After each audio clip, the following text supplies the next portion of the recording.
this is Ruth Theresa with One Inspiring Woman, and today we're talking Moonology. Now, it is only about our new moon in the sign of Taurus, but it is going to make some amazing changes for us.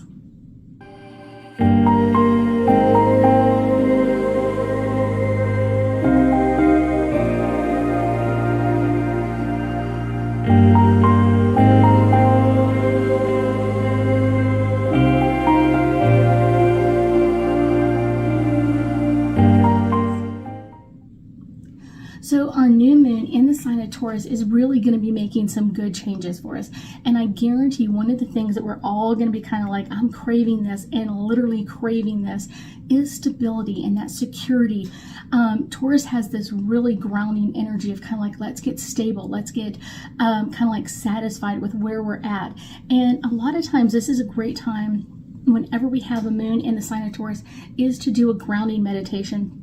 Maybe not a super long one, but a grounding meditation to kind of feel us kind of like feel part of the earth, kind of feel we can let go and release. But I guarantee you it's one of those, we are going to be having this energy of like, I want material things. I want comfort around me. I want soft things. I want people that are supportive. I want some people that are secure around me and I feel secure around them.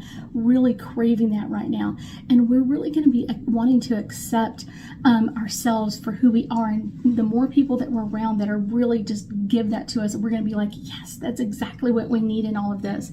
When we accept ourselves for who we are, it becomes easier to find the peace and the tranquility outside the world. And a lot of times we do this differently.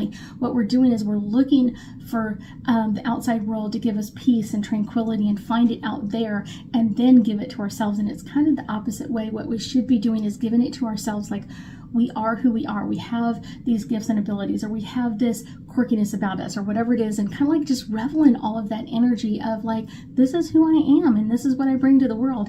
And accepting you for who you are and what you bring to the world is going to make it easier to find that in the world, kind of finding that peace and that tranquility and kind of like, yes, but not expecting the outside world to reflect that back to us until we're ready for all of that.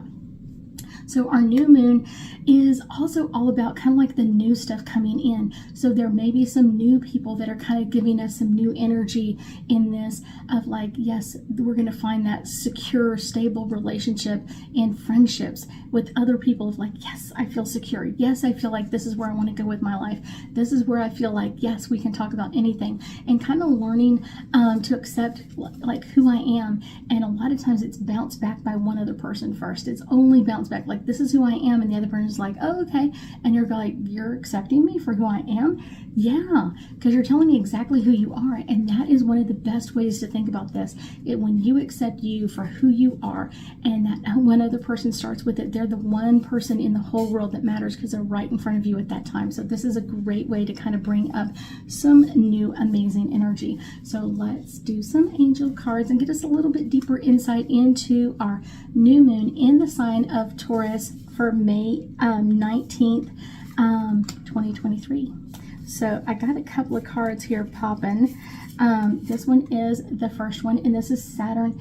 And this is all about the structure of getting ourselves to find peaceful tranquility energy in the world is to find it within ourselves first. If you aren't settled with who you are, so many times like the structure of it is we want everybody else to accept us and then we'll accept ourselves. Can't happen that way.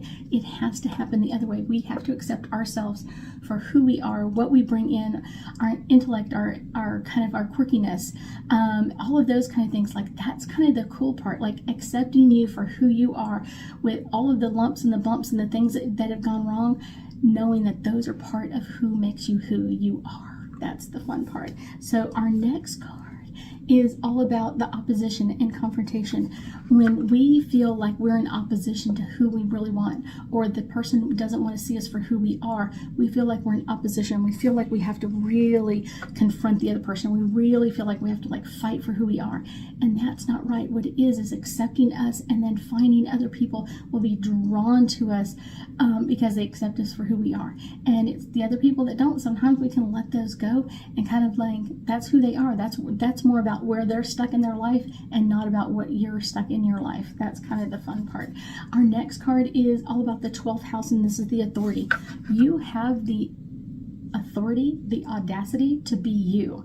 Whatever that is, whatever part of that is for you, whatever that is for you, being who you are, being that special human being, being that special psychic abilities, all of that kind of stuff. When you accept you for who you are, everybody else is going to start accepting you. If not, they're going to be let go of your life. It's kind of like, oh, or they're going to be out on the fringes of your life, and you get to kind of go, I'll be around you for a while, but since you don't accept me, I'm going to release this like requirement that you accept me 100%, because sometimes it's more about them than it is about you. This is the fourth house, and this is the home. When we feel accepted and inside of Taurus, we are going to just want that, crave that feeling like we found home, that stability, that security, that grounded energy of like, yes, this is who I am, this is where I go in my life, and this is what I want to do next. You're going to just feel like, oh, so much better. So our last card is all about Capricorn, and this is all about achieving. Once we feel like we are in that new moon and we're ready to achieve our groundiness, our energy coming in next, we are going to achieve it. We are going to easily achieve it and find that in so many other places. We may even find it like in a new restaurant, a new coffee place, or whatever it is. Like, we're going to find that grounding of just like, I feel at peace here. I feel comfortable here. I feel like I can be myself here. And that is going to change so many other things in your life. I thank you so much for joining me today, and I know that we'll be talking again soon.